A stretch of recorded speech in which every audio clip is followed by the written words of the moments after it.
Ce colloque fait suite à un autre colloque que j'avais organisé en 99 au Grand Amphithéâtre de la Sorbonne, qui était à l'époque en l'honneur d'Eugène Cancelier pour fêter son anniversaire, donc 1899-1982.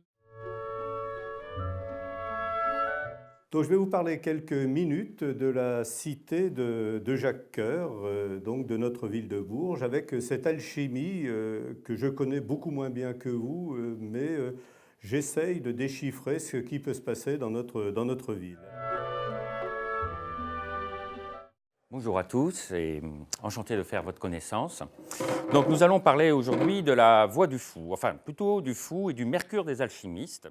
Eh bien, dans cette alchimie, force est de constater que le fou a une certaine place, contrairement à ce que l'on pourrait croire, à savoir que les alchimistes travaillent essentiellement à travers une matière allégorique ou pas, ça c'est une histoire de voie et de pratique, mais à travers une matière qu'ils nomment le mercure, et qui est l'agent principal du grand œuvre, pour ne pas dire l'unique agent du grand œuvre, si on en croit Al-Jabir ou Geber, qui est qualifié le mercure, que dans son grand œuvre, le mercure seul suffit. Cette conférence va traiter de l'alchimie du verre et du verre alchimique. Je vais exposer ma thèse qui découle de 40 années de pratique, d'expérimentation et d'observation. Pour moi, l'alchimie, ou du moins l'une de ses applications majeures, consiste à produire une qualité de verre apte à sublimer la lumière et à offrir à l'homme un moyen d'accéder à des vibrations supérieures lui permettant d'évoluer tant au niveau spirituel que matériel, spéculatif et opératif.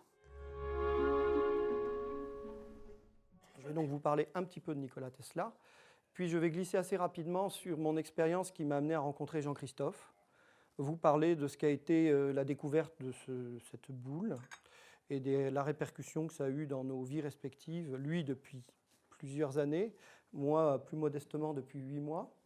Et puis Jean-Christophe va faire une petite démonstration avec la boule qu'il a amenée et ce saladier rempli d'eau. Je considère qu'il y a des mondes parallèles qui coïncident géométriquement avec le nôtre. Il s'agit des densités où habiteraient les fées, le petit peuple, mais également les anges et les démons. Moi, je les appelle des densités dimensionnelles. Il y a un concept de chez Mayles, c'est l'idée de vortex, c'est-à-dire que pour lui, les particules sont faites à partir de vortex. Alors pour essayer de comprendre ça, en fait, il faut essayer de comprendre aussi un peu plus qu'est-ce que c'est que l'eau. Alors souvent on dit l'eau c'est H2O, c'est sûr que c'est H2O d'une certaine manière, mais ce n'est pas que ça. La base en fait c'est H2O, mais on s'aperçoit que c'est un élément qui est beaucoup plus complexe que ça. Et on s'aperçoit qu'il y a beaucoup d'éléments organiques qui vont être aussi au niveau de l'eau, on s'aperçoit qu'on a des sels minéraux qui vont être dedans, et que la manière en fait, dont ces oligoéléments ils se réorganisent, on va dire, à l'intérieur de l'eau, ça leur donne des qualités qui vont être différentes. Alors il y a un certain nombre de chercheurs qui ont abordé, on va dire, ce thème de l'eau vivante, qui ont essayé de comprendre, de percevoir par rapport à l'eau vivante la différence. Un des chercheurs qui est assez connu, c'est Louis-Claude Vincent.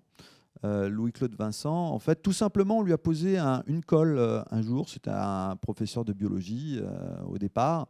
On lui a posé une colle, on lui a dit, mais voilà, moi je vais dans les déserts en Afrique, je vais arriver au niveau de puits et je voudrais savoir en 5 minutes si je peux boire de cette eau, si cette eau elle est bonne pour ma santé ou pas. Alors j'ai choisi de vous parler du premier œuvre, pour une raison bien simple, c'est que l'alchimie se divise en 3 œuvres, le premier, le second et le troisième.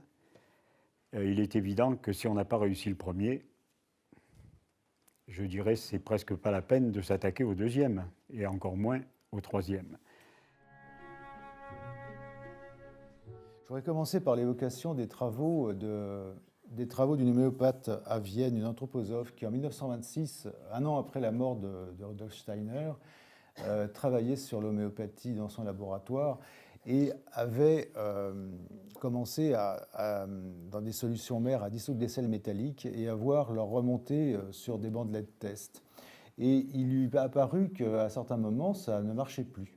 Et elle s'est aperçue qu'elle était en train de travailler sur du sel de mercure, pardon, excusez-moi, le lapsus est intéressant, mais elle travaillait sur des sels de plomb, et à ce moment-là, Saturne était en conjonction, c'est-à-dire que le Soleil était devant Saturne et avait occulté Saturne. Son nom m'a été transmis lorsque j'avais 17-18 ans par un moine polonais qui lui-même avait connu ou avait été en relation par sa famille avec Marie Curie.